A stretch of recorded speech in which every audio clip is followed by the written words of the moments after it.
Honorable Prime Minister Shri Narendra Modi ji, Honorable Chief Minister Shri Bhupendra Bhai Patel ji,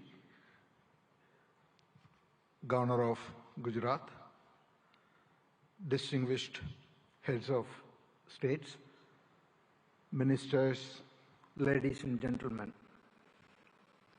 It's truly a great privilege and honor to attend and share a few thoughts on the 10th edition of Vibrant Gujarat Global Summit.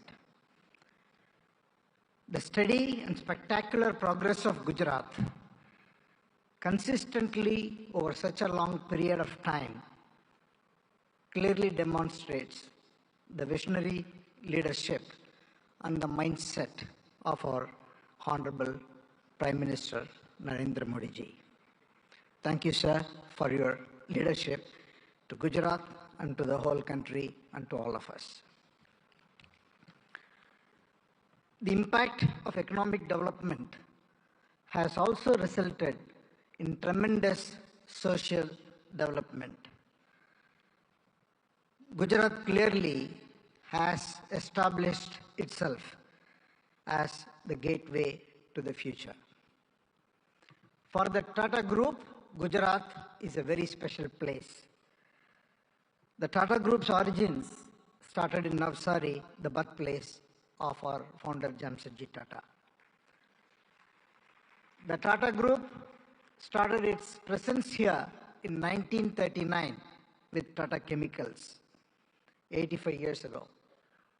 Today, 21 of our Tata Group companies have a very strong presence, from Tata Power, Tata Motors, Tata Consultancy, our defense company Advanced Systems, Hotel, Tata Steel, and all our retail companies, and Air India, and many other companies. The group employs over 50,000 people in the state of Gujarat. Recently, we have made significant commitments to expand our presence in the state of Gujarat. Sanand is becoming home for all our electric vehicles technology. We expanded the footprint in Sanand with additional capacity so that we can meet the growing demands of the electric vehicles. We concluded and are about to launch the building of a huge gigafactory for 20 gigawatts of lithium-ion batteries in Sanand. The project should start construction in the next couple of months. Then we also are building the C-295 defense aircrafts, initially in Vadodara and then in Dholera, and that work is going on full swing.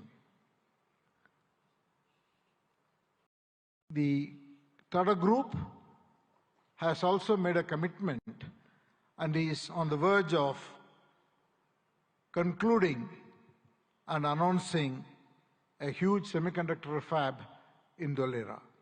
And we are about to complete these negotiations and start in 2024. In addition to that, the Tata Group is also building, in partnership with the Government of India and Gujarat government, an Indian Institute of Skills Institute, which will be constructed over 3.2 lakh square feet and should be fully operational and will train more than 25,000 professionals every year, primarily in advanced manufacturing, electric vehicles, advanced electronics, and then hospitality. And the project's first phase will be launched in March 2024.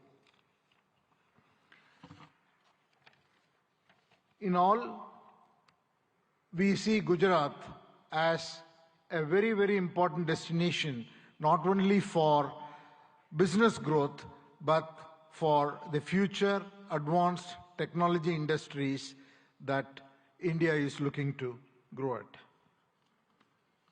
With all this, Gujarat is one of the most important destinations for the Tata Group, and we hope to play a very important role in the future of the economic development of this state.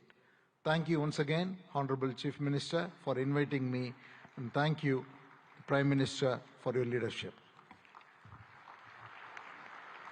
Thank you very much, sir.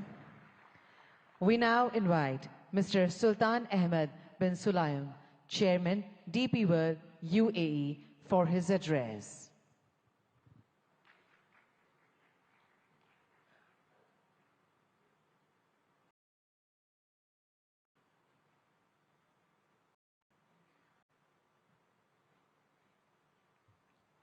Honorable Minister Shri Narendra Modi,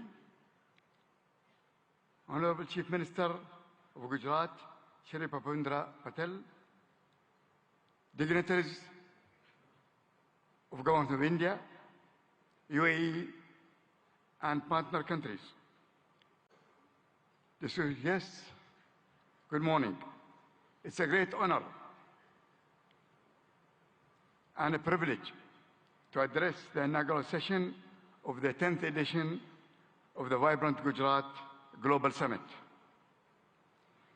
It is heartening to see Honorable Prime Minister Modi's vision of Vibrant Gujarat became a reality. I would like to congratulate and thank the Government of Gujarat, led by Honorable Chief Minister Bhupendra Patel, for organizing this summit and inviting me. The 10th edition of the Vibrant Gujarat Summit truly showcases its exponential rise as India's premier business forum, guiding the nation to Honorable Prime Minister's vision of Viksit Bharat 2047. Gujarat also have been a pioneer in developing and promoting various industrial clusters and states, such as the Gujarat International Finance Tech City, the Dholera Special Investment Region, and the Gujarat Maritime Cluster, truly acting as the gateway to the future. Gujarat has a special place within the strong bilateral ties between UAE and India. The UAE is one of the biggest overseas investors in Gujarat, having invested more than $2.4 billion since 2017. And these strong connections have seen Gujarat export more than $7 billion worth of goods to UAE in the last year. India was the fastest growing major economy in the world in 2023. This growth is set to continue under the strong leadership of Honorable Prime Minister Modi and Honorable Chief Minister Patel. Through investment and initiative like Gati Shakti, Gujarat and India will continue to realize their potential economic powerhouses. Like the Vibrant Gujarat Summit, DP World also started our operation in Gujarat in 2003 with the opening of the Mundra International Container Terminal. Since 2003, DP World have invested in the state of Gujarat as well in other states in India in the tune of $2.5 billion. To develop multimodal logistics, ecosystem connection ports to free trade zone, container freight station, inland rail terminal, contract logistic, cold chain, and express cargo services. DP World is planning in the next 3 years to invest, in addition to that, $3 billion. We will continue to support Gujarat economy by building state-of-the-art container terminal at Kandla with a capacity of 2 million containers. Looking ahead, we foresee deeper trade, employment, and cultural collaboration between India and UAE. DP World has signed strategic memorandum of understanding with the government of Gujarat on the sideline of the summit, which reiterates our commitment to the state of Gujarat and India. We are proud to partner with the government for the development of India's logistics sector, and we will continue to support the manufacturing industries of Gujarat and the rest of India to make India goods globally competitive, and accessible. I'm grateful to the government of Gujarat and to the organizer for inviting me to this summit, and I'm certain that the 10th edition of Vibrant Gujarat will set new benchmarks for success for years to come. Thank you very much. Thank you very much, sir. We now invite Mr. Shankar Trivedi, Senior Vice President, NVIDIA Global Field Operations, for his address.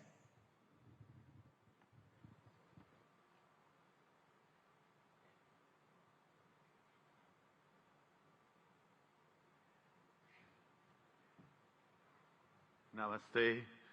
Good morning, Honorable Prime Minister Narendra Bhai Modi ji, Honorable Chief Minister Bhupendra Bhai Patel ji, distinguished heads of state and leaders of government, and captains of industry, ladies and gentlemen, ane bhaiyo ane behno.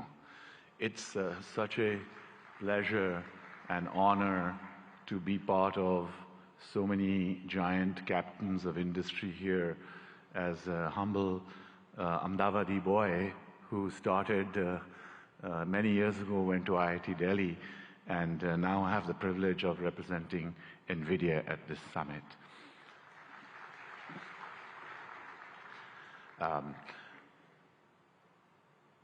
Generative AI is going to change the way we work, the way we do business, the way we govern, the way we live.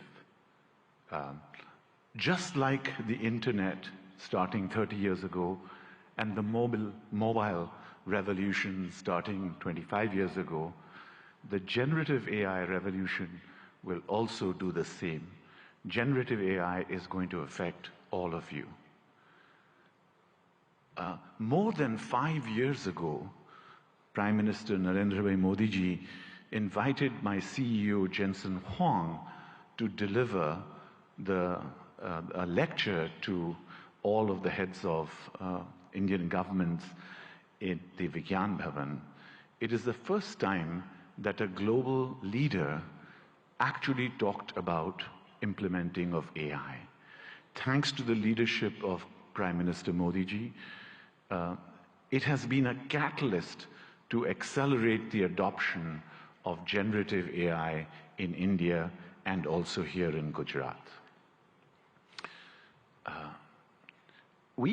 Today, I want to give you 3 specific things that NVIDIA has actioned over the last few months. Number 1, skills development.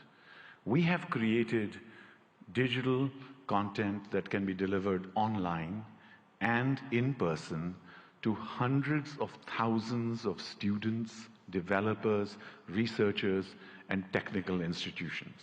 We are already rolling out this curriculum content on generative AI to all of our business partners here in India, especially the global systems integrators.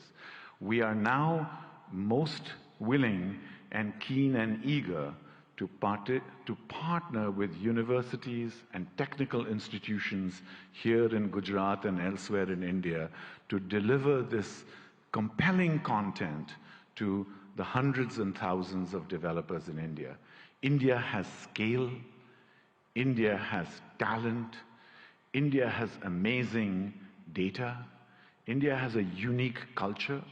Sovereign generative AI requires scalable AI data center infrastructure, hardware and software in order to be successful.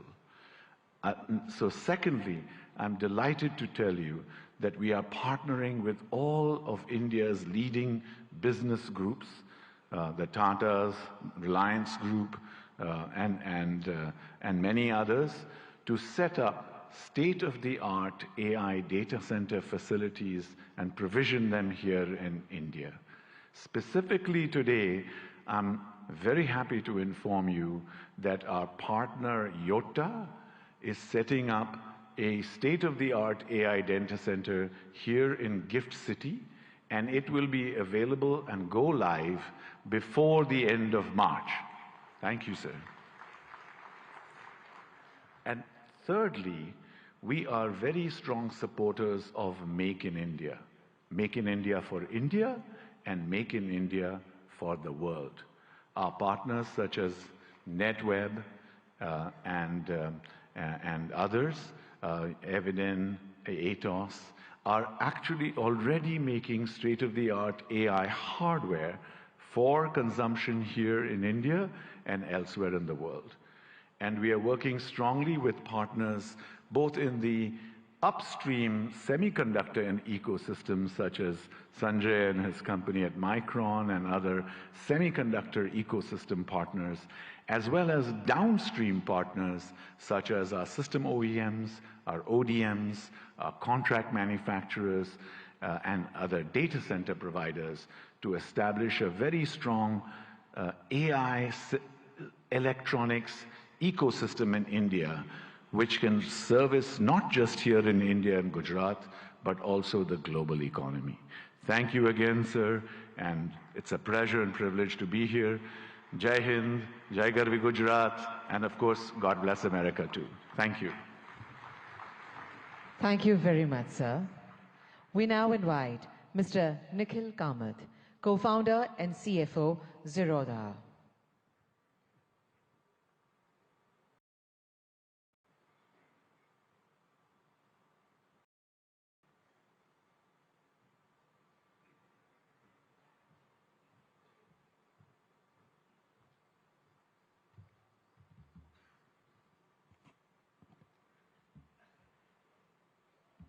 I only have 3 minutes today, so I won't waste too much time by talking about me or setting context.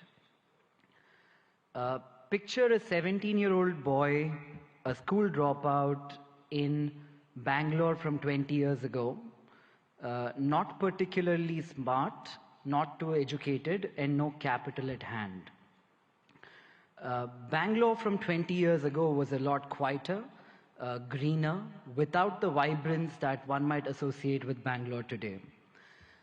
The fact that I'm able to stand here today in front of all of you, people I have idolized for so long, that opportunity to me has been incredible, and that to me is the India story. I often hear people talking about what India could be 10 years from now, what needs to change, or the fact that we will arrive in 10 years, in 5 years, or a certain period of time from today. I think we are standing too close to the trees and not seeing the forest, because the India I am in today, that is the India that to me has already arrived.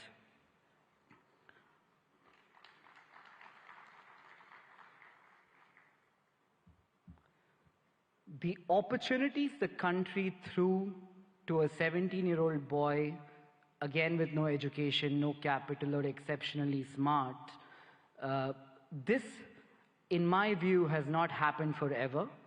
The last 10 years have been incredible, and I'm not the only exception here in India. There are many other exceptions like me. We all hang out. We call this the startup ecosystem of India.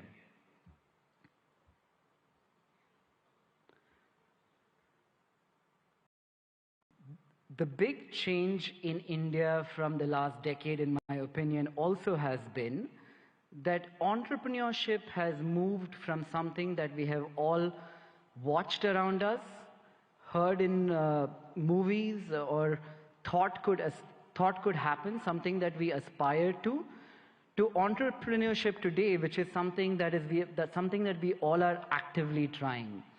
You could take an example of this being a housewife watching Shark Tank, a small-time shoe salesman selling online on Flipkart. These are not stories that existed 10 years ago. To that one man in the audience here today, who in my opinion has facilitated this stable ecosystem for people like me to thrive, and millions of other who we call the youth of India to thrive, I would like to say thank you, Modi ji, for having created this ecosystem for all of us.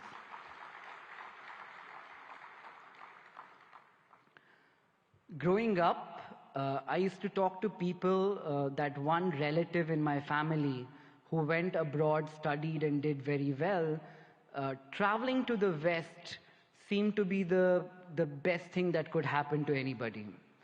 Today, when I talk to Indians in the West who have done very well, the only thing I hear from them, it's a very young word, I call it FOMO, the fear of missing out. They're talking about India as the story that they fear missing out today. That change which has happened in the last 10 years is so evident to see that it makes me feel proud, it makes me feel like I'm in the right place at the right time, and that place today is India.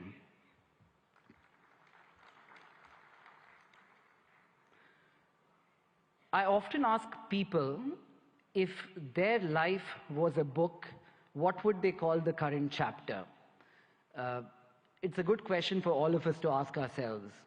When I look at India and I ask myself, what would be this chapter in the book of India? The first word that came up in my mind was arrived.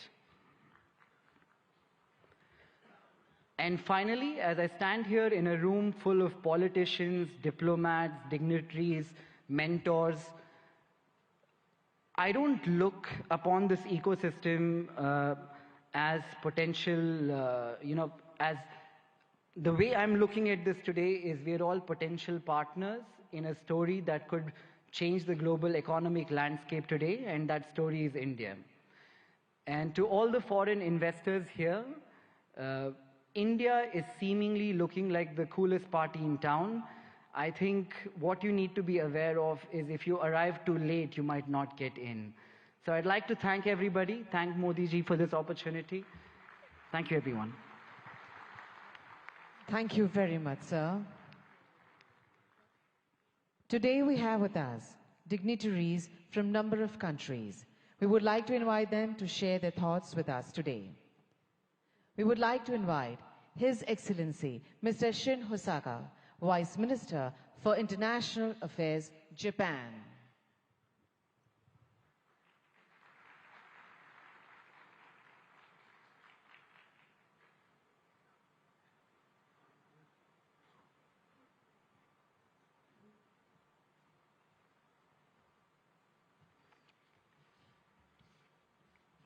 Namaskar.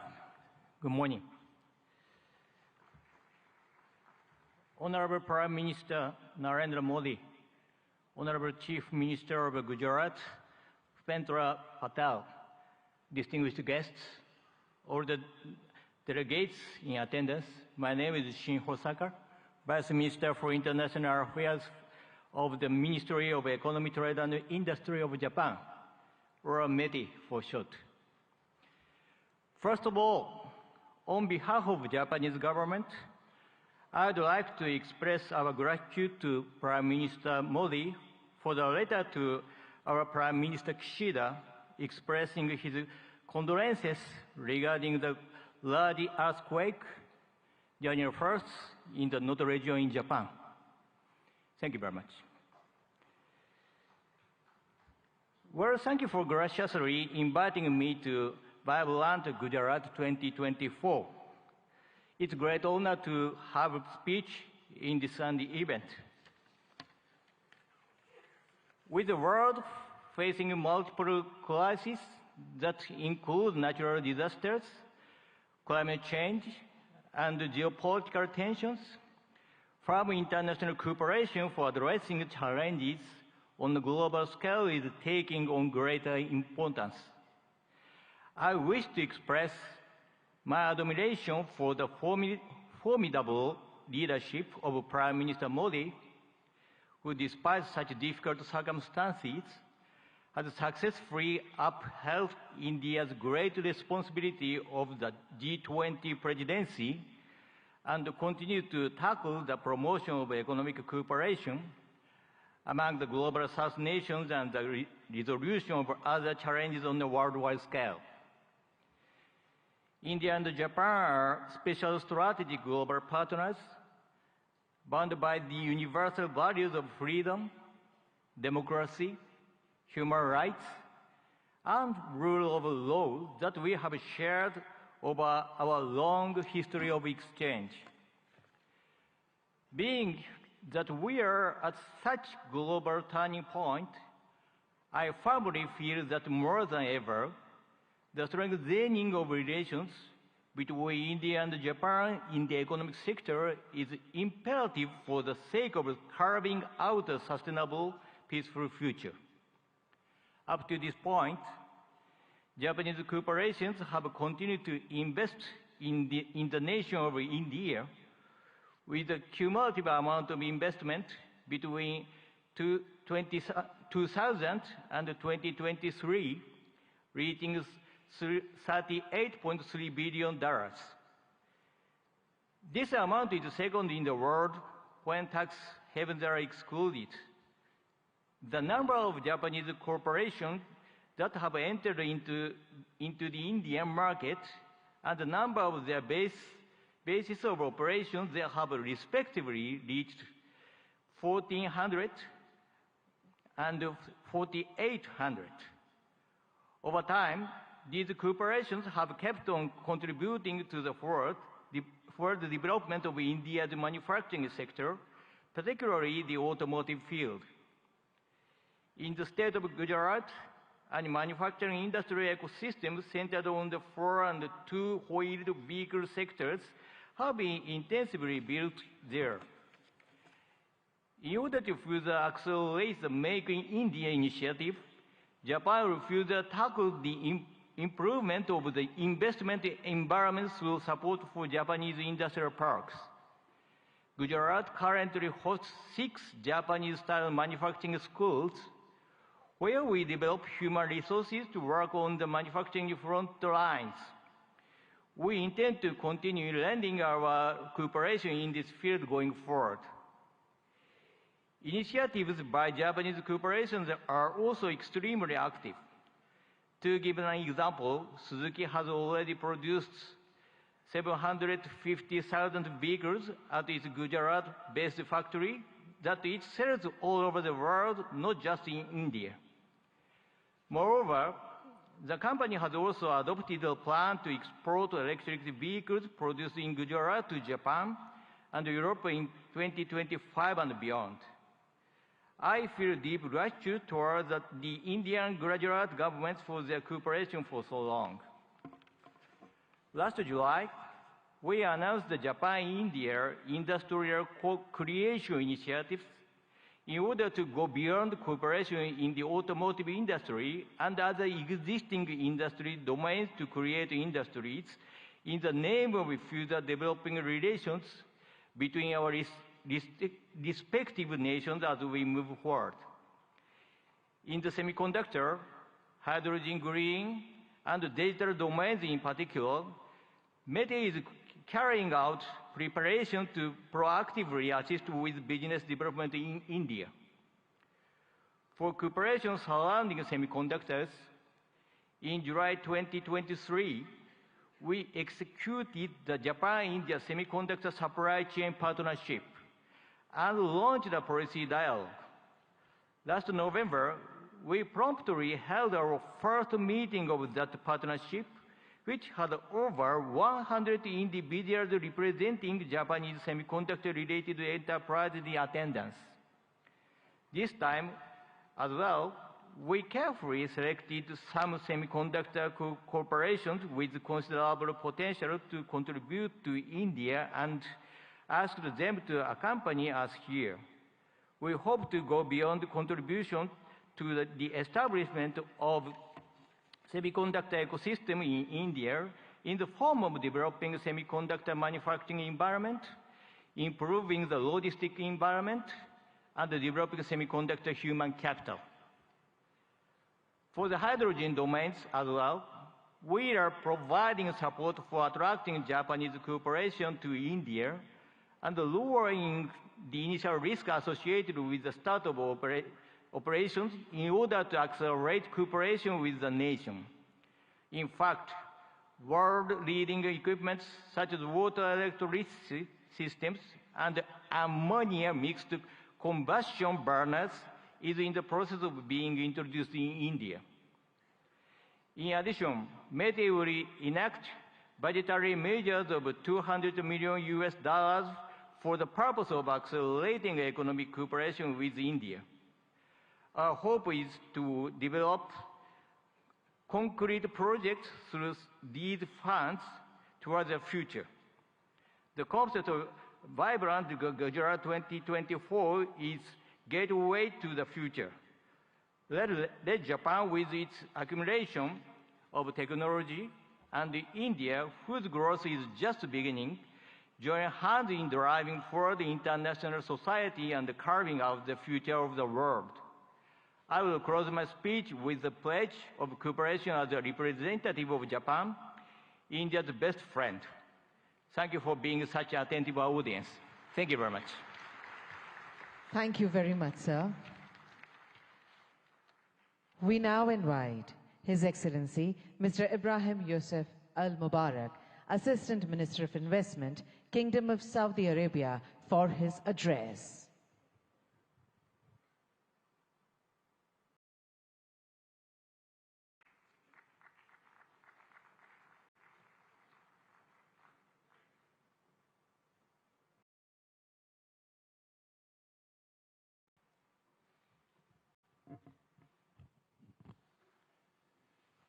الحمد لله والصلاة والسلام على رسول الله. دولة رئيس الوزراء ناريندرا مودي، معالي رئيس الوزراء باتيل رئيس وزراء ولاية جوجرات، أصحاب الفخامة والسمو والمعالي الحضور الكرام، السلام عليكم ورحمة الله وبركاته. نامستي.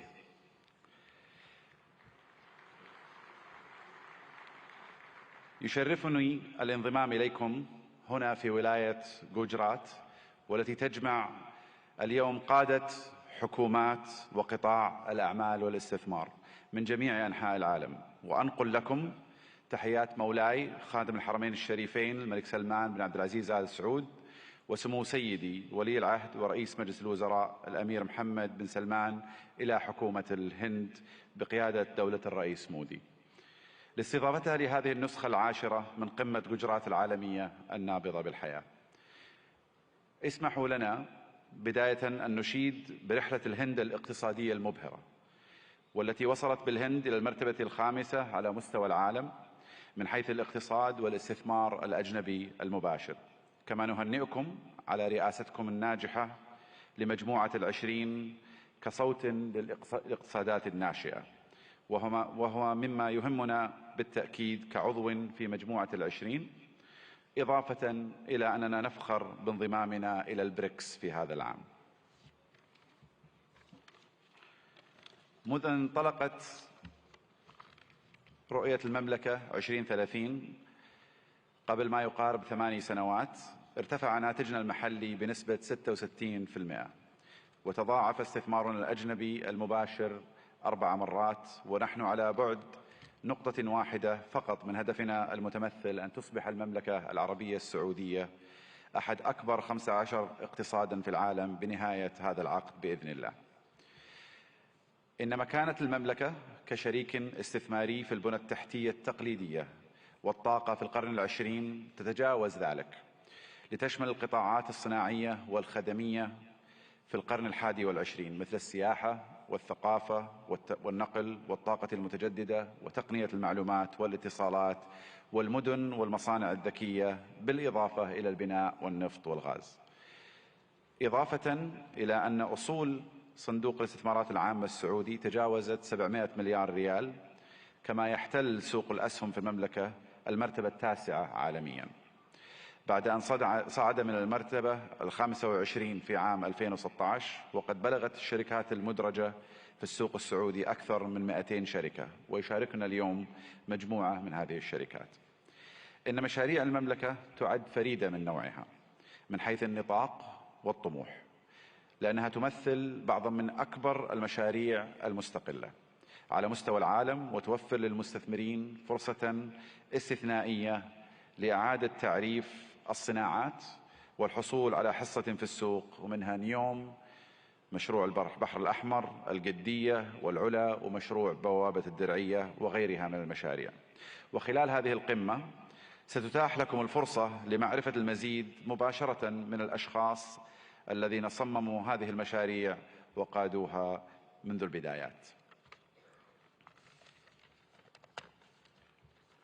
أصحاب الفخامة والسمو والمعالي الحضور الكريم، إن المملكة العربية السعودية لا تشترك مع الهند في المصالح الاستراتيجية فحسب، بل تشتركان أيضا في طموحات مماثلة تشمل التحول الرقمي والابتكار والدفاع والفضاء. كما تفخر المملكة بكونها جزءا من الاتفاقية التاريخية والتي تم الإعلان عنها على هامش قمة مجموعة العشرين المثمرة التي عقدتها الهند في سبتمبر الماضي، وهي اتفاقية إنشاء ممر اقتصادي يربط الهند والشرق الأوسط وأوروبا بالسكك الحديدية وخطوط الموانئ وخطوط الأنابيب، كذلك مثل كابلات البيانات والهيدروجين والكهرباء، مما سيعزز بإذن الله سلاسل الإمداد والتوريد في جميع أنحاء العالم، مع خلق فرص استثمارية غير مسبوقة في المملكة والهند والدول الشريكة الأخرى.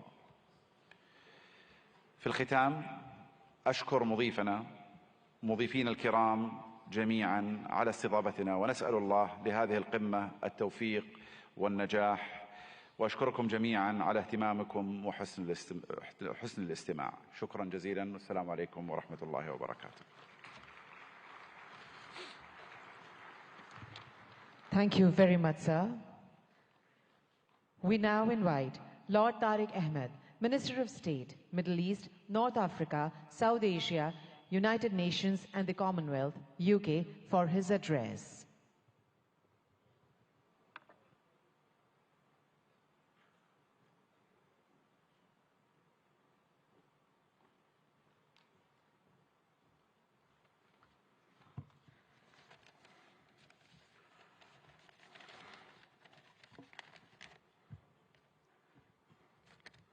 Honorable Prime Minister Narendra Modi ji, Chief Minister, President, Your Excellencies, ladies and gentlemen, and keeping with the tradition, I too can use the phrase, bhaiyo aur behno. ब्रितानी सरकार की तरफ से भारतीय सरकार को नमस्कार और बहुत-बहुत बधाई हो। मुझे बड़ी खुशी है कि आज ब्रितानी का सरकार का नुमाइंदा एक ऐसा इंसान है जिसका हिंदुस्तान से एक गहरा ताल्लुक है। Prime Minister Modi ji, you defined the living bridge between our United Kingdom and India. And therefore it is appropriate that I also extend the greetings of my Prime Minister, Rishi Sunak, indeed the son-in-law of Bharat, the son-in-law of India. And on this occasion of the 10th Vibrant Gujarat, it's my honor to represent the British government on this auspicious occasion. This summit has truly, in every sense, served as a masterclass on how to go about attracting global investors, to have a stake in that remarkable growth, which, as we've seen captains of industry line up and say, is truly remarkable of India-Bharat's story. Our nations may be separated by thousands of miles geographically, but that vast distance can diminish with the warmth between our people, that living bridge. And there is so much in common between our two nations. I'm going to park the whole theory of cricket for a moment, but that is an important bridge. And to those nations represented here who don't quite understand cricket, I assure you we, the UK and India, stand together in helping you understand this great game. But India's leadership, and in congratulating the Prime Minister and indeed the whole government of India on G20 last year, was a true testament to its determination. And I'm grateful to my friend, the Minister for External Affairs, Jaishankar ji, for your leadership during that occasion, along with Prime Minister Modi ji as well. And I'm really confident, Prime Minister, that this living bridge of people and ideas and innovation will truly make our partnership a potent combination for the years ahead. And I just want to reflect briefly on the why this is. India is the second largest investor in the United Kingdom. More than 900 Indian businesses operate in the United Kingdom. Indian FDI in the UK is growing faster than any other country. And for our part, the United Kingdom has a unique mix of world-class expertise and indeed talent. Total trade in goods between our two nations stands at over £38 billion. That's close to $50 billion. And that's increased in the last year alone by 24%. And that demonstrates the real strength between the two nations. The United Kingdom is the most globally connected economy in the G20, ranked second globally for soft power, and the first in the G7 for international research, collaboration and impact. And I know those are important sectors right here in Gujarat and for India as well. And we've heard already a great deal about green finance. London is also #1 globally for green finance. And that's why we are truly ambitious. We are excited by the potential of our partnership with India and in particular with the state of Gujarat. And the United Kingdom is collaborating on many exciting projects in how we develop our relationship with Gujarat as we move forward. Take, for example, the Statue of Unity, designed by UK architects, Arab, which now stands tall as a symbol of a new, confident India. Or the JCB factory, designed by Mott MacDonald, whose machinery is now powering India's incredible infrastructure development. But, Prime Minister, Chief Minister, we want to go further. We want to do more. And of course, we understand the power of education, and we're proud of the strong association between India and the United Kingdom when it comes to our education sectors as well. When you power someone, an individual, no matter where in the world, through education, you empower them, their families, their communities, indeed their nations. And I know, Prime Minister Modi ji, what a priority this is for you. And it is also live right now. We have just signed a MOU to enable closer collaboration between our higher education institutions. We want to go further in the areas of the creative economy, nurturing artists and boosting cultural exchange. Be in no doubt, business links will continue to grow, creating jobs and prosperity, whether it's from here in Ahmedabad to Aberdeen in Scotland in the United Kingdom. Our old friendship is blossoming into a new partnership. Bharat और ब्रितानी एक बहुत गहरी दोस्ती है, एक जिंदा संबंध है. It is a true friendship, a lasting friendship, a deep friendship, and a binding friendship and partnership for today and the future. हमारी तरफ से आपको चीफ मिनिस्टर साहिब, गुजरात इस मौके पे आपका हम बहुत धन्यवाद करते हैं. Thank you so much. बहुत बहुत धन्यवाद. Namaskar. Thank you very much, sir. We now invite His Excellency Mr. Vahan Karabian, Minister of Economy, Armenia.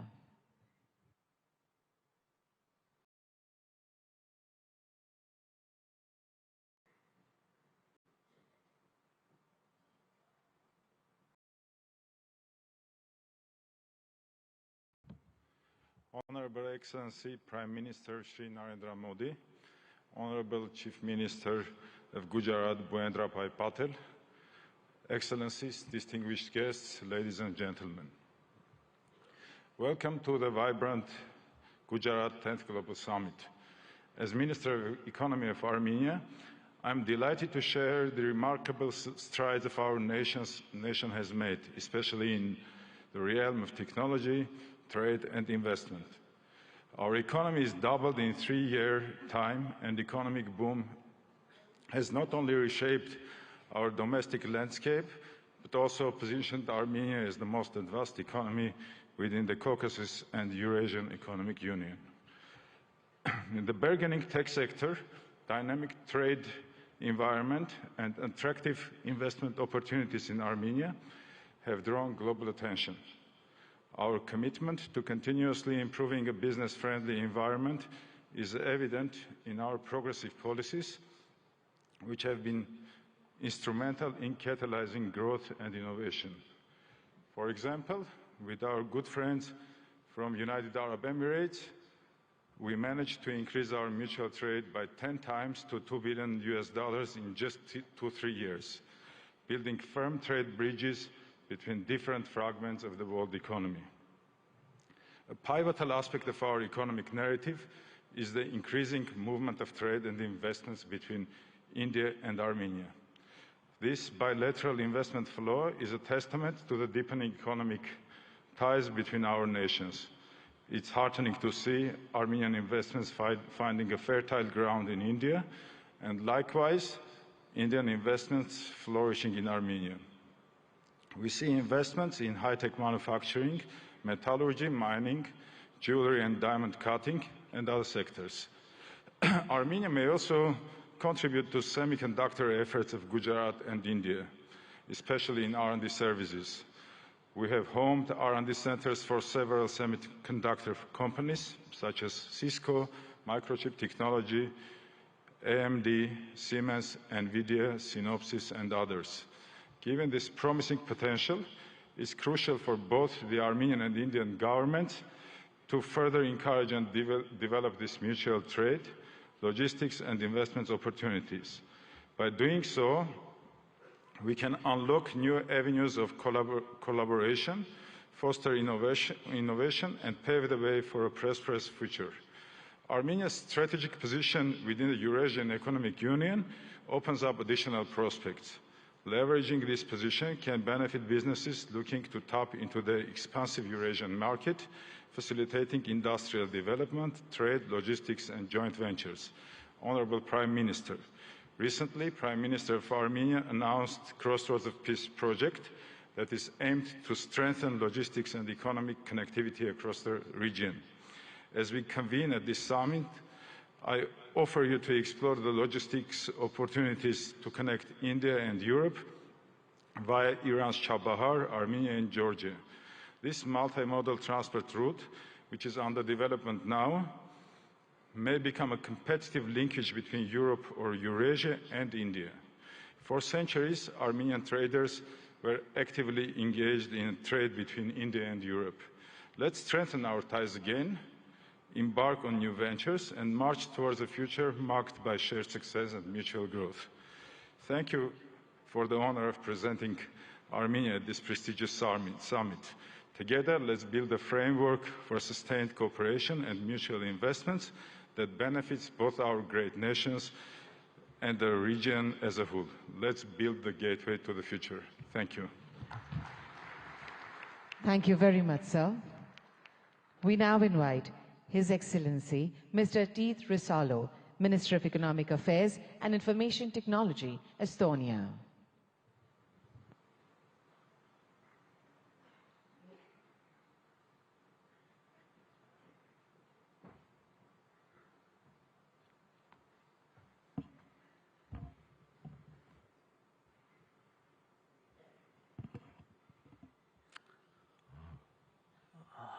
Prime Minister, Chief Minister, Excellencies, ladies and gentlemen, dear friends, namaste, or tere hommikust, as we say in Estonia. I believe India is a spiritual country where people believe still in miracles. And let me present you one straight away.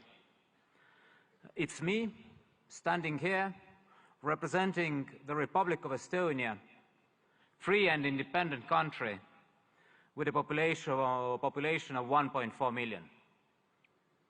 Archaeology tells us that Estonians have been living in the same place for 5,000 years. but from the written history of 1,000+ years, we have been independent only 50. Despite that, we have maintained a unique culture and a full-blown, unique language and a full-blown culture. We regained our independence only 30 years ago. We started from zero. We had devastated economy, zero capital, and no major natural resources. For now, we are widely recognized as first and one of the most advanced digital societies. Estonia is a global leader in harnessing the power of technology for its citizens. But the truth is, miracles just don't happen. You have to work hard to arouse them. And that's why we are here, to work together with nations and regions who share the same values: democracy, rule of law, market economy, drive forward. India certainly has an instrumental role to play that those values prevail globally. You have proved it repeatedly, most recently with the excellent execution of the G20 presidency. Thank you again, Prime Minister Modi, for the leadership. Estonia is ready to work with you and offer our best knowledge on digital public goods, on e-governance, cybersecurity, green tech, educational technology, and personal medicine.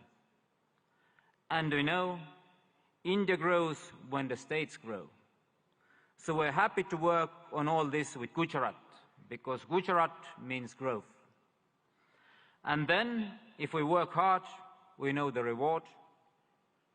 In the end, the truth alone trumps. Thank you. Hope for a good cooperation. Thank you very much, sir. We now invite His Excellency Mr. Riyad Mazzour, Honorable Minister of Industry and Commerce, Morocco, for his address.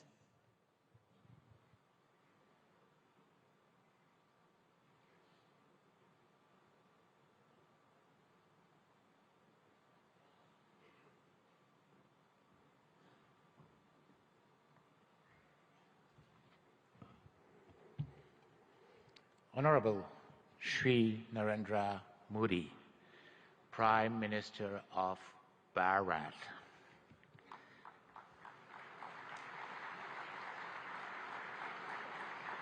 Honorable Chief Minister of Gujarat, Shri Bhavendra Patel.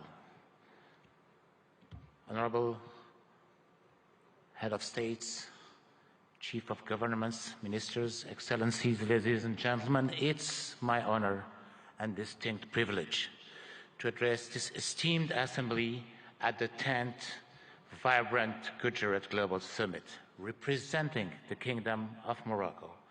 I'm deeply grateful for your gracious invitation extended to by the government of Bharat. This marks a significant milestone as Morocco proudly participate as a partner country for the second time in this globally acclaimed summit.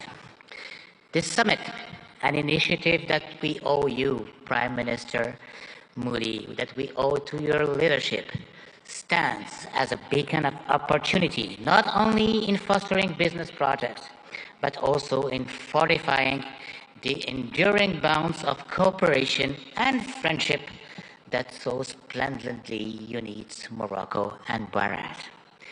The historical visit of our beloved King Mohammed VI to Bharat in 2015 and his meeting with you, Prime Minister, Honorable Prime Minister Modi, marked a new era in the cooperation between my country and Bharat, raising the level of bilateral relation to a strategic partnership. Even our beloved king at that time expressed his admiration for the Indian model, which has succeeded in emerging as one of the largest world economy. Let me comment on what have been said beforehand. Prime Minister Modi, you made Gujarat as an engine of growth for Bharat, but you made Bharat as the engine of growth of the world. Morocco, for its part, has also evolved positively, showing a regional leadership in advanced sectors, such as automotive, aerospace, semiconductor, and fertilizer industry, coupled with a significant transformation of historical sectors such as textile and agri-food. All sectors have been performing remarkably well despite successive crises, which confirm the undeniable success of the industry policy of Morocco, Gujarat, and Bharat. Since then, our two governments have worked tirelessly to achieve the objectives set. Today, there are almost 50 agreements and MOUs signed in various sectors. Today, there are also 45 Indian companies established in Morocco, while there were only 13 in 2015. Today, our exchanges have tripled from $1.4 billion to $4.2 billion. Today, Gujarat, India, has hosted the most important Moroccan investments in Asia. This is a testimony of the great momentum that had been injected into Moroccan-Indian bilateral relations, and I'm confident this will continue to grow as both of our nations share a commitment to economic growth, sustainable development, and mutual prosperities. Ladies and gentlemen, under the guidance of our beloved King, Morocco has embarked on a transformative journey, guided by a strategic development roadmap that has steered the nation towards openness and remarkable progress. In the face of supply shocks and succession of global crises, Morocco's resilience has been extraordinary, showcasing its agility to navigate through multifaceted challenges with innovative solutions. Indeed, our country's GDP has tripled in the last 20 years, and we multiplied our manufacturing export by 6 since 2000. Today, 87% of our exports are manufactured products. Today, Morocco is the first manufacturer of cars in Africa and one of the most competitive countries worldwide in producing cars and renewable energy. Well, the best and the most competitive country in producing cars is still Bharat.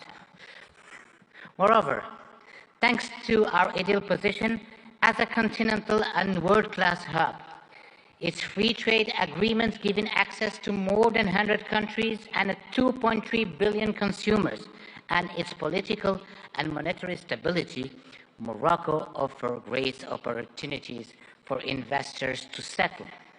Ladies and gentlemen, given the commitment of my country in accordance with the high royal vision to the promotion of an active, solid, and supportive cooperation in a spirit of co-development and shared growth, Morocco and Bharat can work closely to a South-South triangular cooperation to promote growth in Africa, India, and in the world. Indeed, our strategic partnership should also enable our countries to develop joint initiatives that include the entire African continent in the process of industrializing and developing economies, but also to ensure food and health securities. Ladies and gentlemen, the time is ripe for Morocco and Bharat to forge a stronger, more dynamic partnership by leveraging our respective strengths and addressing the challenges together. We can create a future market by shared prosperity, innovation, and growth. Thank you very much. Thank you very much, sir. We would now like to welcome His Excellency Mr. Prakash Sharan Mahat, Finance Minister of Nepal.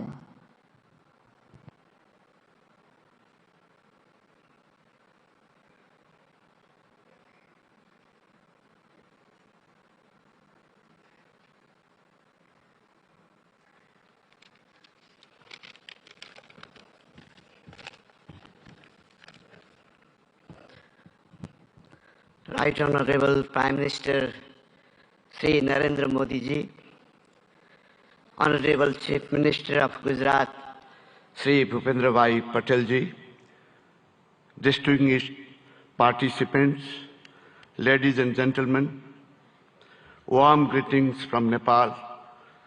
Namaskar, Namaste. At the outset, let me express my sincere gratitude to Honorable Bhupendra Bhai Patel ji, Chief Minister of Gujarat, for inviting me in this August gathering. I am deeply honored and privileged to be a part of this vibrant Gujarat Global Summit 2024.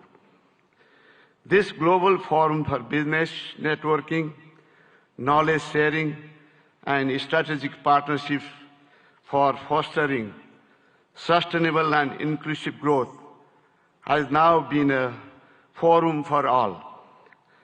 Modi ji had envisioned vibrant Gujarat concept in 2003.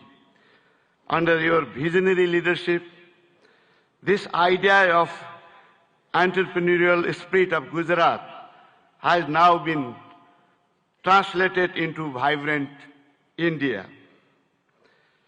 India is now a major global economic power.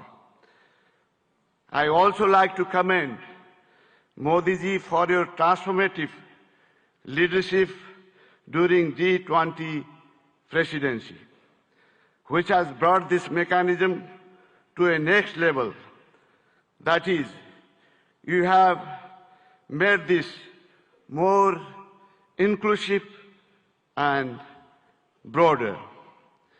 Vibrant Gujarat development model, which you are translating nationwide, has been a source of inspiration for many countries, including Nepal, is now managing financial resources and technological know-how for addressing economic, social, and environmental challenges of our time. Nepal and India, actually, Bharat, since thousands of years, have common places of great Hindu and Buddhist religious worships. And we are visiting each other's places since ancient times. I am happy to inform you that visitors from Gujarat are one of the largest in Nepal. I still have fresh memory of Modi ji's statement delivered in our parliament in 2014, particularly your emphasis on HIT, that is highways, information ways, and transmission ways. I am happy to share that we are working together in all these areas to improve connectivity, strengthen market linkages, and to reduce transaction costs. Recently, Nepal and India have signed a long-term power purchase agreement of exporting 10,000 megawatt of electricity to India over 10 years of time. This will immensely open up investment opportunity in hydropower in Nepal. It will also contribute to achieve green energy transition target not only for Nepal, but also in India. Situated between two global economic powers, Nepal has adopted liberal, market-oriented economic policy since the early 90s and is a member of several international organizations and multilateral agencies. And we are implementing trade and investment policies and regulation of international standards.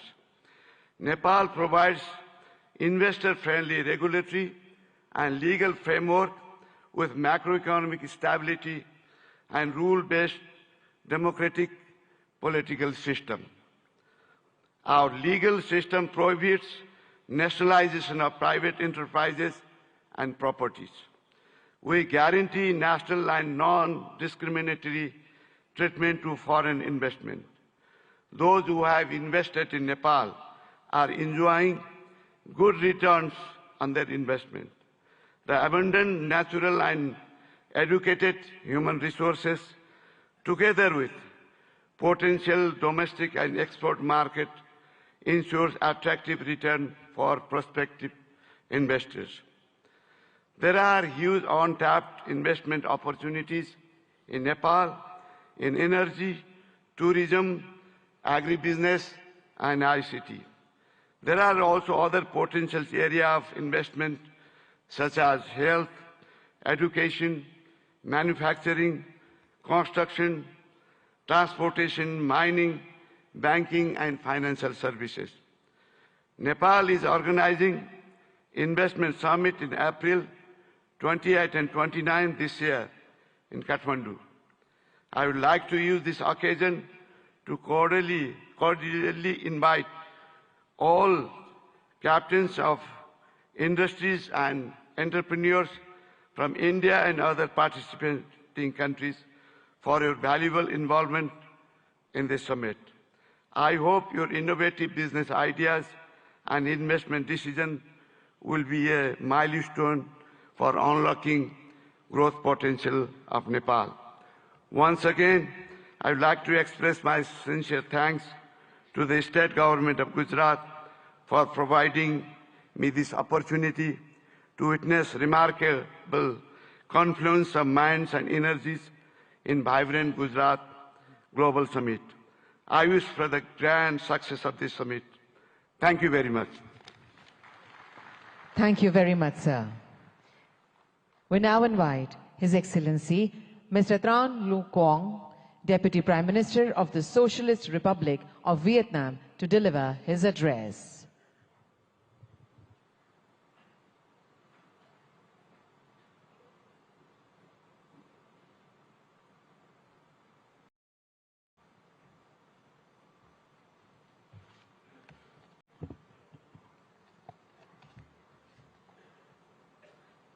Thưa Ngài Narendra Modi, Thủ tướng nước Cộng hòa Ấn Độ, thưa Ngài Thủ tướng bang Gujarat, thưa các vị nguyên thủ quốc gia, người đứng đầu chính phủ các nước, thưa toàn thể quý vị. Hôm nay, tôi rất vui mừng tham dự Hội nghị Thượng đỉnh Toàn cầu Gujarat đầy sức sống lần thứ 10 với chủ đề Cửa ngõ vào tương lai tại bang Gujarat, quê hương của vị lãnh tụ vĩ đại Mahatma Gandhi của đất nước và nhân dân Ấn Độ anh em, quê hương của Ngài Thủ tướng Narendra Modi. Với quy mô ngày càng lớn và sự tham gia đông đảo của lãnh đạo và doanh nghiệp Ấn Độ cũng như các nước, Gujarat đầy sức sống đã thể hiện rõ tầm nhìn của Thủ tướng Modi và nỗ lực của bang Gujarat, góp phần khẳng định sự hấp dẫn cũng như vai trò và vị thế quốc tế ngày càng cao của Ấn Độ. Chúng ta đang sống trong một thế giới đầy biến động phức tạp và khó lường. Dù gặp nhiều khó khăn thách thức, song hòa bình, hợp tác và phát triển vẫn là xu thế lớn. Chúng tôi đánh giá cao việc hội nghị lần này tập trung thảo luận những động lực, xu thế phát triển mới, trong đó có kinh tế xanh, kinh tế tuần hoàn, kinh tế số, thành phố thông minh. Đây cũng là những lĩnh vực ưu tiên trong tiến trình phát triển và hội nhập quốc tế của Việt Nam. Để thúc đẩy mạnh mẽ các lĩnh vực nêu trên, hướng tới các mục tiêu phát triển bền vững, chúng tôi cho rằng các chính phủ cần tạo lập khuôn khổ chính sách, pháp lý và môi trường đầu tư kinh doanh thuận lợi, ổn định, minh bạch, công bằng, triển khai các chiến lược, kế hoạch một cách nhất quán. Nguồn vốn từ đầu tư công của chính phủ cần đóng vai trò dẫn dắt, đồng thời khuyến khích mạnh mẽ và thu hút hiệu quả các nguồn lực của khu vực tư nhân và đầu tư nước ngoài. Trong hợp tác quốc tế, cần đưa các lĩnh vực này thành nội dung hợp tác chủ đạo và ưu tiên dành nhiều nguồn lực hơn nữa để hiện thực hóa. Các nước phát triển cần tăng cường hỗ trợ các nước đang phát triển về vốn, chuyển giao công nghệ, kỹ thuật, quản trị hiện đại, đào tạo nguồn nhân lực. Là nền kinh tế phát triển nhanh và năng động, có quy mô lớn thứ 5 thế giới, Ấn Độ hoàn toàn có thể và đang ngày càng phát huy tốt hơn nữa vai trò dẫn dắt trong tiến trình này. Thưa tất cả quý vị, thời gian qua, quan hệ hữu nghị truyền thống và đối tác chiến lược toàn diện giữa Việt Nam và Ấn Độ không ngừng phát triển trên các lĩnh vực. Việt Nam trân trọng cảm ơn và đánh giá cao sự hỗ trợ hiệu quả của Ấn Độ trong đào tạo nguồn nhân lực, phát triển khoa học công nghệ, chuyển đổi năng lượng, chuyển đổi số. Trong thời gian tới, chúng tôi mong muốn đẩy mạnh hơn nữa hợp tác với Ấn Độ nói chung và bang Gujarat nói riêng, nhất là trong các lĩnh vực có thế mạnh của Ấn Độ và phù hợp với ưu tiên phát triển của Việt Nam. Trong đó, nhiều lĩnh vực sẽ được trao đổi tại hội nghị lần này. Là bạn, là đối tác tin cậy và là thành viên tích cực, có trách nhiệm trong cộng đồng quốc tế, Việt Nam luôn hoan nghênh và sẵn sàng tạo một điều kiện thuận lợi nhất để các doanh nghiệp Ấn Độ đầu tư, kinh doanh lâu dài ở Việt Nam. Chúng tôi tin tưởng rằng hợp tác tốt đẹp giữa Việt Nam và Ấn Độ không chỉ mang lại lợi ích cho cộng đồng doanh nghiệp và nhân dân hai nước, mà còn đóng góp tích cực cho hòa bình, hợp tác và phát triển thịnh vượng, bền vững ở khu vực và trên thế giới. Xin chúc Ngài Thủ tướng Modi, các vị lãnh đạo và toàn thể quý vị sức khỏe và hạnh phúc. Chúc hội nghị của chúng ta thành công tốt đẹp. Xin trân trọng cảm ơn.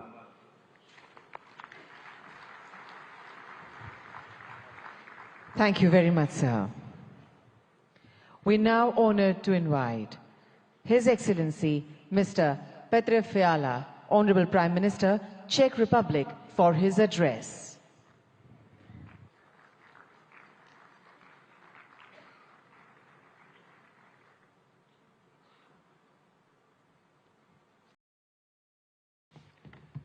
Honorable Prime Minister Modi, Chief Minister Patel, Presidents, Excellencies, ladies and gentlemen. First, please let me congratulate you on 20 years of this successful summit. I'm excited to see Gujarat's impressive economic growth and to feel the energy of the largest democracy in the world. Thank you, Chief Minister Patel, for your kind hospitality. It is a real pleasure to be here. Ladies and gentlemen, the topic of this summit is Gateway to the Future. It is a big inspiration. We are at a special point and can choose our future. It is a time of dramatic risks, but also of great chances, because the problems of today are very complex. It is not wise to concentrate on only one strategy. I think the humanity needs to work with three main priorities, three keys to unlock the gateway. The first key is innovation and new technologies. The second key is advanced industry. And the third key is applied research, which benefits the public, like in health and medicine. Please let me tell you about the position of the Czech Republic. The first key is innovation and new technologies. My country is quickly moving to a higher value economy. We are changing our education system, and we want stronger accent on STEM subjects. We also support innovation and partnership between universities, research institutions, and private sector. Maybe you know some innovative Czech brands. For example, the software security company Avast or the online ticketing global player Kiwi. My government is mainly interested in long-term strategic investment. This includes AI research, electromobility, and especially semiconductors. They are key for high-tech industries today, from cars to mobile phones. We also pay close attention to innovation in the energy sector. Unlike many European countries, we believe in the future of nuclear power. We have 50 years of expertise in nuclear power. Our top interest is development of small modular reactors. On this way, we want to work with leading global makers. It is also a chance to improve our Czech-Indian capacities in nuclear energy research. We are very serious about innovation in renewable energy and green digital technologies. The goal is to have reliable, efficient, and sustainable energy. This is about clean environment. and the potential for Czech-Indian collaboration is great, not only in energy, but also in wastewater treatment or in sustainable agriculture. The second key to our future is advanced industry. My country is a great exporter of high-quality industrial goods. I am sure that you know some of the traditional Czech brands, Bata, Škoda, Tatra, or Java are well established in India. Our companies are leaders in land transport. Škoda Auto produces cars here and has a new logistics center in Pune. It can be active and make India e-mobility hub of tomorrow. We also have great railway cars makers. Czech companies build wheel sets here in India. And we offer solutions for cities, trams, hydrogen buses, or smart transport systems. We have many advanced companies in the space industry. It is very strong in the Czech Republic. Their products are parts of rockets and satellites from the European Space Agency and others. Our aerospace and defense industry is always ready to help our friends in India. In all sectors of our industry, we are proud of traditional and new products and their quality. The third key is applied research in fields like healthcare and medicine. There are many major issues in public health: lifestyle diseases, sustainability of public health systems, and the new health dangers. COVID-19 is a typical example. It shows us the benefits of international cooperation, sharing results and experience, and fighting the virus faster than ever before. It also shows us the need to be prepared for other new dangers. In health and medical science, fast innovation can bring big benefits to people. Its importance will only increase. There are many bad demographic and lifestyle trends in the world today. And health and medical research is also a very important driver of future economic growth. I am very pleased that Czech Republic and Indian universities cooperate successfully in this area. Tomorrow I will visit the NIMS University in Jaipur. It has a strong focus on medical research and training of health professionals. It is an institution which applies experience of top Czech and Indian experts. Ladies and gentlemen, I briefly presented three areas, three keys which can unlock the gate to our future. With them, we have a chance for a sustainable future. It offers a better life for humanity. All of them are connected to science, technology, and innovation. This is intentional. I believe that knowledge is the most important factor for growth, well-being, and happiness. I am very happy that the partnership between India and the Czech Republic is based on this vision. We show this today together with Prime Minister Modi by endorsing our strategic partnership on innovation. The partnership covers many areas, including science, new technologies, energy, healthcare, or infrastructure. There is great potential in this joint statement. India and Czechia understand the role of innovation in solving the challenges of today. Our countries believe that the economy of the future will depend on deep cooperation. This gives me great hope that our partnership will bring concrete results for our peoples. Ladies and gentlemen, the future can bring many new problems, but we already know how to be prepared by focusing on skills and innovations and by working with trusted partners. I wish you a successful discussion and thank you.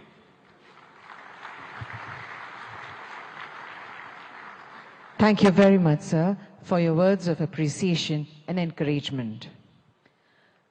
We now feel proud in inviting His Excellency Mr. Philip Nyusi, Honorable President, Mozambique, to deliver his address.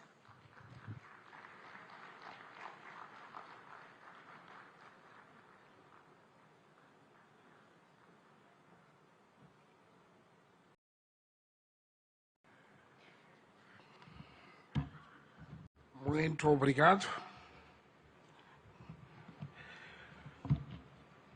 Sua Excelência Narendra Modi Ji, Primeiro-Ministro da República da Índia. Sua Excelência José Ramos Horta, Presidente de Timor-Leste. Sua Excelência Petra Fiala, Primeiro-Ministro da República Tcheca. Sua Excelência Bhupendra Patel, Ministro-Chefe do Estado de Gujarat. Senhores Ministros presentes nesta cimeira, minhas senhoras e meus senhores.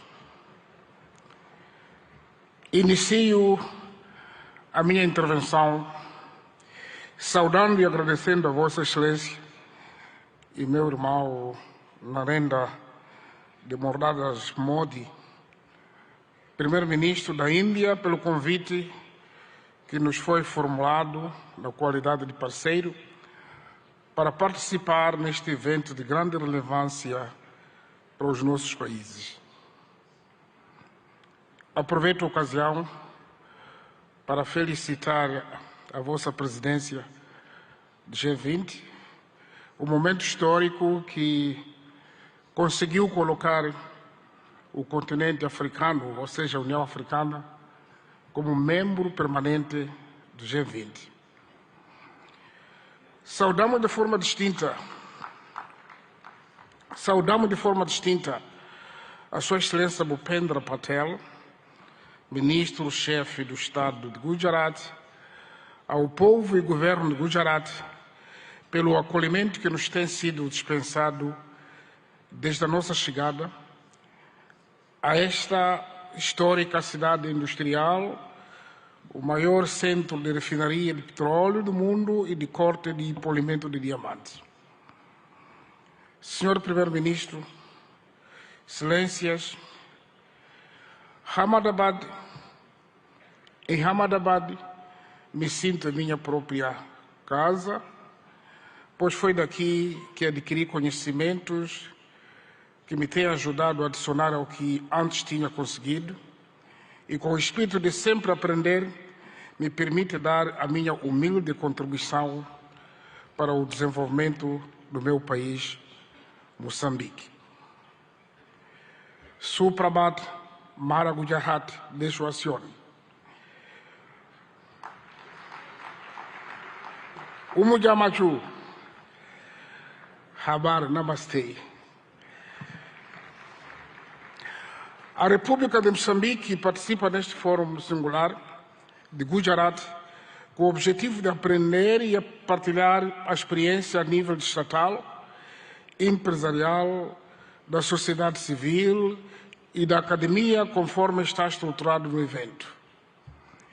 É nosso interesse identificar oportunidades e estabelecer parcerias para coletivamente e com base em vantagens mútuas criar alicerces para o desenvolvimento harmonioso, criação da riqueza e do bem-estar para os nossos povos. A República da Índia e o Estado de Gujarat, em particular, oferecem a muitos países em desenvolvimento a oportunidade de partilhar a experiência de resiliência e de superação perante obstáculos ao desenvolvimento. O fato desta Cimeira Bienal, instituída há mais de 20 anos, assumir-se como ponto de partida para a autossuficiência de uma região, a Cimeira Global de Gujarat tem também a particularidade de encorajar os países e Estados a fazerem uma apresentação sobre as oportunidades de negócio e de investimentos que oferecem. O nosso interesse em aprender da experiência de Gujarat é ainda maior porque acreditamos na estratégia de desenvolvimento baseada na autossuficiência, ou seja, na produção e transformação interna de recursos ao nosso dispor, destinada a autoconsumo e exportação. Por outro lado, os momentos temáticos agendados nesta edição da Cimeira Global de Gujarat abrangem áreas importantes para o fortalecimento da nossa cooperação bilateral. Destacamos a promoção da feira comercial, os temas sobre a transição para a economia verde no âmbito do desenvolvimento econômico sustentável, tecnologia e inovação como motores de crescimento econômico e a questão do financiamento de infraestruturas sustentáveis. Excelências, Moçambique é um país com potencialidades econômicas ainda por explorar. Pois vejamos, possui terras aráveis e rios abundantes, condições propícias para a prática da agricultura industrial, pecuária e pesca. Mantém enormes reservas para o desenvolvimento da indústria extrativa e transformadora. O país dispõe ainda de grandes reservas de areias pesadas, para além de outros minérios de elevado valor comercial, como tais diamantes, pedras preciosas, cobre, ferro, grafite. Aliás, falando do grafite, o CEO da Suzuki falou da produção de baterias. Imediatamente eu convido para produzir em Moçambique, porque grafite está em abundância. Mas também Moçambique possui carvão mineral, e já estamos a exportar para este país em grandes quantidades. Isso só para citar alguns exemplos. O nosso país é também conhecido como detentor de enormes potenciais energéticos, energia hídrica, eólica e solar, e estamos agora a projetar a construção de uma grande barragem hidroelétrica para mais de 1.500 megawatts. Esperamos que pode haver interesse de participar conosco ainda. Isso incluindo também uma das maiores reservas de gás natural do mundo, na bacia do Rovuma. Aliás, sei dizer que 3 empresas maiores deste país são parceiros na exploração do gás em Moçambique. Moçambique oferece igualmente oportunidades para o desenvolvimento de todo tipo de turismo, incluindo o ecoturismo. O nosso país, por ser banhado pelo nosso oceano comum, que é o Oceano Índico, permite que o canal de Moçambique seja a rota comercial estratégica de muitos países, incluindo os países de Interland da África Austral, cujo acesso ao mar é através de Moçambique. Também desfilou neste pódio o CEO do DP World. Ele pode ser testemunho porque já estão a operar nos portos moçambicanos. Portanto, investir em Moçambique é também tirar benefício das oportunidades econômicas que a sub-região da África Austral, isto é, dos países da SADC, oferece com um mercado de mais de 250 milhões de habitantes. A legislação sobre investimentos em Moçambique oferece um pacote de investimentos de incentivos aos investidores que decidam apostar no país para a produção de bens e serviços que criam oportunidades de emprego para os jovens moçambicanos e concorram para o acréscimo de valor, industrialização e modernização da economia. Neste contexto, para fortalecer a cooperação internacional, através da criação de parcerias produtivas, conducentes a uma rápida aceleração do crescimento econômico global e melhoria das condições de vida das nossas populações, convido mulheres, homens de negócios indianos e de todas as outras partes do mundo aqui presentes a investir em Moçambique numa base de ganhos mútuos. O governo de Moçambique tudo faz e fará de modo a assegurar uma parceria econômica em que todos saiamos a ganhar e juntos contribuamos para um mundo próspero para nós e para as futuras gerações. Termino afirmando que a meta coletiva ficou patente, que é melhorar as condições de vida da humanidade, num ambiente de paz, cooperação, solidariedade e de sustentabilidade em que se respeite e se preserve o planeta Terra, a nossa casa comum. Fazemos votos que desta cimeira brotem negócios viáveis em benefício dos nossos países e povos. A todos desejamos melhores venturas e muitos sucessos na criação do progresso e bem-estar comum. Obrigado, parabéns, Primeiro-Ministro Modi. Thank you so much, sir, for your words of praise and your insights on shared journey of development. We would now with pleasure invite His Excellency, Mr. José Ramos Mirta, Honorable President Timor-Leste, to deliver his significant address.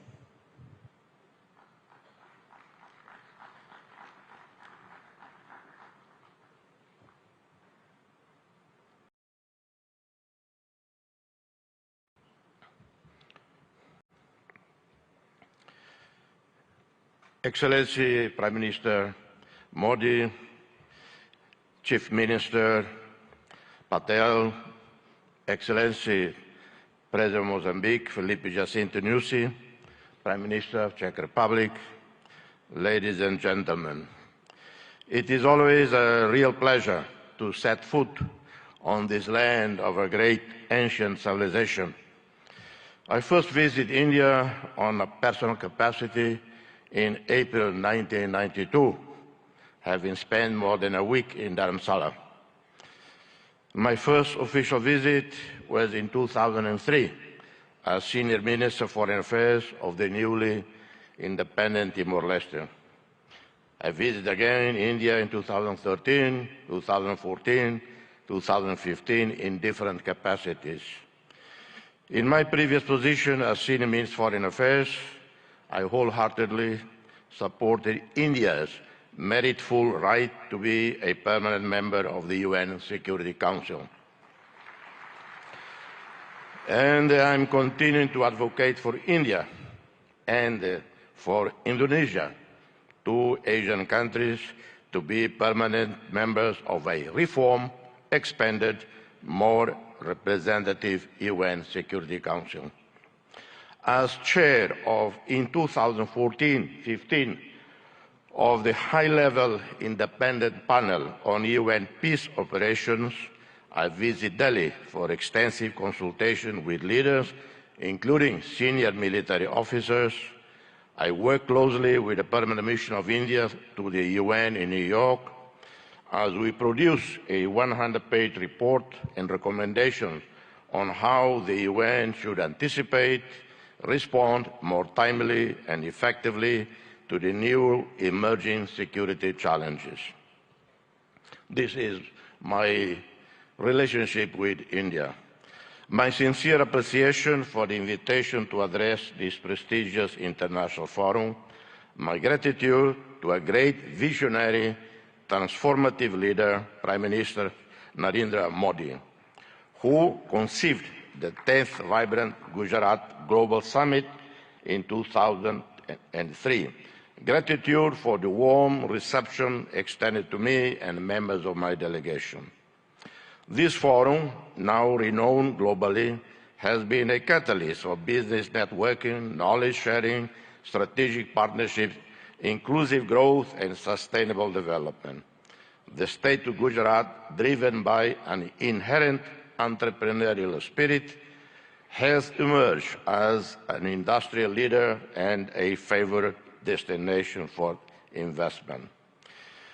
Timor-Leste, for its part, represents an oasis of peace, tolerance, and stability, where fundamental rights and freedoms are strictly safeguarded. The International Media Watch, called Reporters Without Borders, based in Brussels, rates Timor-Leste number 10 globally in media freedom out of 193 countries.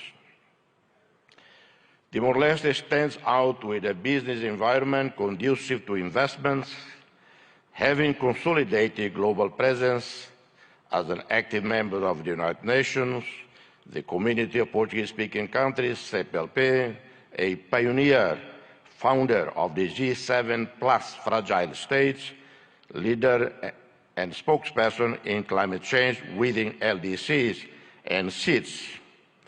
We are progressing our membership process with WTO, which should happen probably in February, hoping to formally exceed by March this year. Formal ASEAN membership should occur in 2025.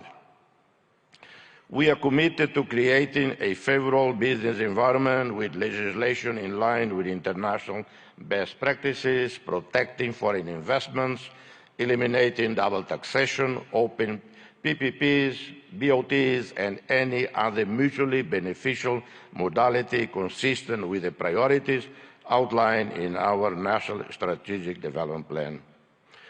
We have a sovereign wealth fund with significant investments in U.S. Treasury bonds and other developed market bonds, and have invested significantly in equities internationally with more than 1,000 portfolios, with annual returns of over 8%. We have zero debt to commercial banks. Our debt to regional or multilateral lending institutions is 13% of our GDP. Our young and vibrant diaspora present in countries such as Australia, South Korea, Indonesia, Malaysia, Portugal, the United Kingdom contribute significantly to the development of both host countries and Timor-Leste, with foreign remittances being an important part of our society well-being. We invite you, ladies and gentlemen, to invest with us, be part of the realization of a dream. Opportunities abound. I outline some. In the tourism sector, almost the entire northern coast of Timor-Leste, plus Atauro and Jaco Islands, teem with the richest biodiversity in the world. That's according to Conservation International, not according to me personally. Boasting the healthiest coral biodiversity in the entire region, known as the Amazon of the seas. Atauro Island, located north of Timor-Leste's capital, is recognized as a most important part of the global center of marine biodiversity and a global priority for conservation. We integrate a region that covers 1.6% of the planet's ocean area, boasting with marine life, home to 76% of all known coral species in the world, and habitat of more than 3,000 species of fish. We are seeking investments and partnerships in hotels, resorts, homestays, convention centers, restaurants, services, customer support, wellness, and hospitals. In the oil, gas, minerals and renewables, we have a vast resources, oil and natural gas reserves, onshore and offshore, within our exclusive economic zone, where the Greater Sunrise gas field stands out, whose consortium led by Woodside is expected to bring this important wealth onshore very soon. In the coming years, Timor-Leste will invest in the construction of a modern gas pipeline and petrochemical industry as part of our major Tasimane project. This major national investment includes, among others, the construction of a refinery, the adaptation of our power station to natural gas, and the development of a multifunctional supply base for all their related needs. We also have large reserves of other minerals, huge marble structures, limestone, as you know, a key resource for the development of cement industries and other construction products, capable of feeding the domestic market and supplying growing foreign demand. Green economy, renewable energies. Committed to sustainable development, we seek to invest in renewable energy as prudent, incremental transition to renewable energies. We are looking forward to working with the UAE, led by a visionary leader, our friend, President Sheikh Mohammed bin Zayed Al Nahyan, with whom we share many commonalities. This is in line with commitments made at the recent COP28 summit held in Dubai. I take the opportunity to congratulate His Royal Highness, the President of UAE, Sheikh Mohammed bin Zayed Al Nahyan, for the success of the UAE chairmanship of the 28th Conference of the Parties to UNFCCC. We have a great potential for developing solar and wind energy production fields, and some projects are underway with the support of the Asia Development Bank, namely in the municipality of Manatutu, where an initial investment of US $120 million is expected to produce in 25 years overall return above US $300 million. We seek to develop hydroelectrics with the construction of dams and mini hydroelectric plants that can take advantage of the mountainous terrain and rainy season, guaranteeing access to clean energy and reserve water for irrigation and urban supply. Infrastructure and transport. In the last 15 years, we have seen dramatic improvements in our infrastructure sector. National roads, electricity now covering 96.1% of the country, one state-of-the-art port, the Port of Tiber Bay, operating since 2022, with a total investment of $280 million. This was a first public-private partnership celebrated between Timor-Leste with the French Bolloré Group and the World Bank. One of the best projects in this sector, it is capable of transforming this port into a hub for connecting people and goods at regional level. We are also starting the first phase of the expansion of Dili International Airport with an initial investment of $97.7 million, partially funded by the ADB, IFC, and the governments of Australia and Japan. This includes expanding the runway, building a modern terminal. This links up to a wider program facilitating air services with other national and regional airports, combined with aircraft maintenance network capable of transforming Timor-Leste into a hub for air connectivity and services. In connectivity, we are looking forward to the arrival onshore in Dili in 2024, 9 months from now, of a submarine cable from Port Hedland, Australia, a project funded by the Australian government. Health. The development of the national health system with improvement and modernization of our primary, secondary, tertiary healthcare network go hand in hand with investments planned in tourism, infrastructure, in different economic activities, responding to the needs of our national and foreign customers. We are looking at building new, modern, well-equipped hospitals. In 2002, we had 20 medical doctors for roughly 900,000 people. In 2024, we have over 1,200 medical doctors for 1,400,000 people. Our ASEAN roadmap and accession anticipates the construction of suitable infrastructure to host international summits, such as airports, communication facilities, 5-star hotels, convention centers, modern health and hospital services. Agriculture, fisheries and forestry. Timor-Leste has great potential for agricultural development. Traditional crops such as rice, coffee, maize, cassava, cocoa, vanilla. We have one of the best, or I would say the best coffees in the world.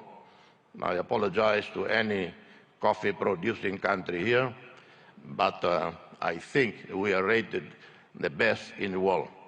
And the Prime Minister, I suggest Indians should drink more coffee. That would help selling our coffee. We plan to develop projects that can respond to the needs of domestic consumers, enhance food security and self-sufficiency in order to reduce excessive dependence on imported food. We will invest more in the production, processing, distribution and export of meat, fish and seafood, milk and dairy products with added value that may contribute to reducing malnutrition and poverty. Investments can also be in the reforestation of areas at risk of natural disasters, planting traditional species such as sandalwood, or those with great commercial potential such as mahogany. Inspired by India, we seek technologically sustainable growth, promoting innovation and digital economy. India has highly trained and specialized human resources in the new technology sector, taking advantage of the different telecommunications infrastructures. You have also been successful in developing highly profitable digital economy projects that benefit the entire production value chain. You have linked producers, distributors, retailers, and consumers on the one hand, and promoting increasingly innovative, creative, competitive products through digital platforms and social online networks on the other. Prime Minister, dear friend, we eagerly anticipate the inauguration of the Embassy of Democratic Republic of Timor-Leste in Delhi soon, this year. Simultaneously, we await with great anticipation the opening of the Embassy of India in Delhi, thereby solidifying the visionary concept put forth by Your Excellency Prime Minister Modi, a call to forge a Delhi axis of progress and development. The problem with Delhi is sometimes people intend to come to Delhi. Instead, they end up in Delhi, and it happened many times. This axis of progress is set to build upon the robust foundations laid by our shared bilateral and multilateral cooperation. It promises to be a testament to an enduring friendship, echoing the dedicated service of Indian diplomats, such as Ambassadors Kamalesh Sharma, Atul Kar, two dear friends, who serve in our country as special representatives of the UN Secretary General in Timor-Leste. Our gratitude extends to the 7,737 peacekeepers, military and police, who played a critical role over a decade of United Nations missions in Timor-Leste. India, a active contributor to UNTAED, UNICEF, UNOTIL, UNMIT, played a critical role in fostering stability and security in Timor-Leste. India's commitment to assisting Timor-Leste in developing essential human resources, diplomats, and the leadership officers as part of its process to accession to ASEAN is highly commendable, and we are very grateful to you, Prime Minister. Notably, 12 diplomats have recently undergone training at the Sushma Swaraj Institute of Foreign Service, a demonstration of fulfillment of this commitment. We hope to expand this partnership in coming years. May this summit thrive as a catalyst for fostering fruitful partnership for global sustainable development and shared prosperity. I thank you, and God bless you all. Thank you.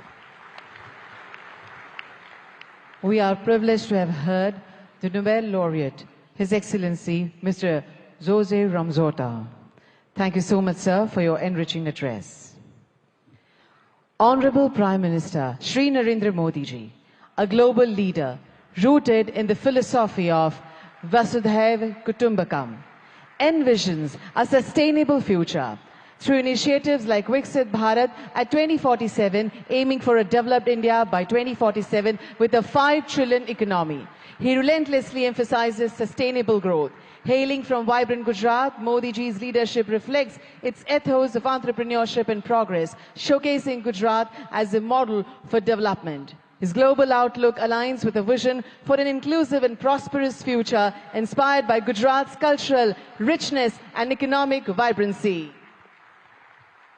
स्वयं की ज्योति से चमकेगा वो तो हीरा लाल है, स्वयं मस्तक पर जिसके दामोदर का हाथ है. Ladies and gentlemen, please join your hands together to welcome the one and only Honorable Prime Minister of India, Shri Narendra Modi ji.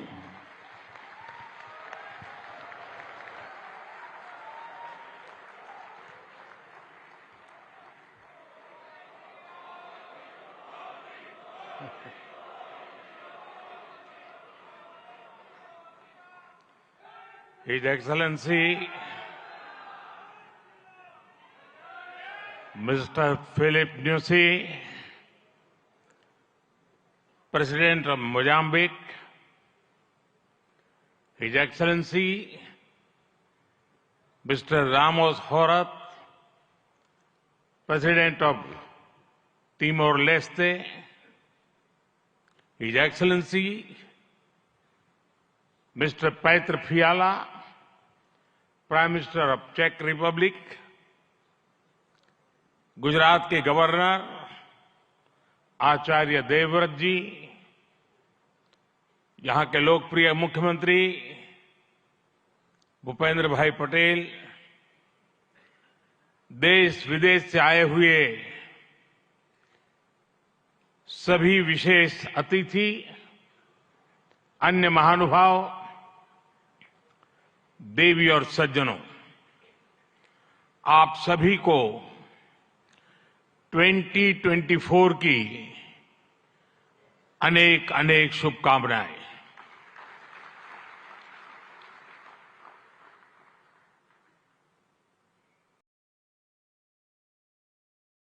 निकट भूतकाल में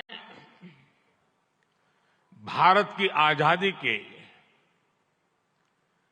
75 साल पूरे हुए और अब भारत अगले 25 वर्षों के लक्ष्य पर काम कर रहा है। जब भारत अपनी आजादी के 100 वर्ष मनाएगा, तब तक हमने भारत को विकसित बनाने का लक्ष्य रखा है और इसलिए ये 25 साल का कार्यकाल भारत का अमृत काल है। ये नए सपने, नए संकल्प और नित्य नूतन सिद्धियों का कार्यकाल है। इस अमृत काल में ये पहली वाइब्रेंट गुजरात ग्लोबल समिट हो रही है और इसलिए इसका महत्व और बढ़ गया है।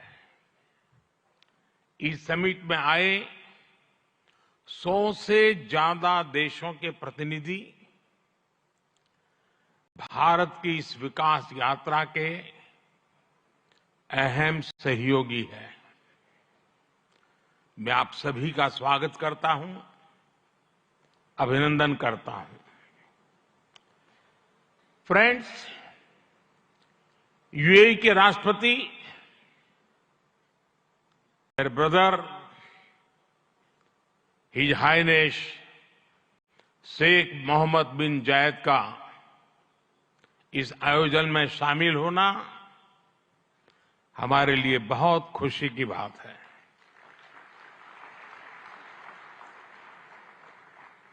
वाइब्रेंट गुजरात में इस समिट में उनका यहां चीफ गेस्ट के तौर पर उपस्थित होना भारत और यूएई के दिनों दिन मजबूत होते आत्मीय संबंधों का प्रतीक है। कुछ देर पहले हमने उनके विचार सुने।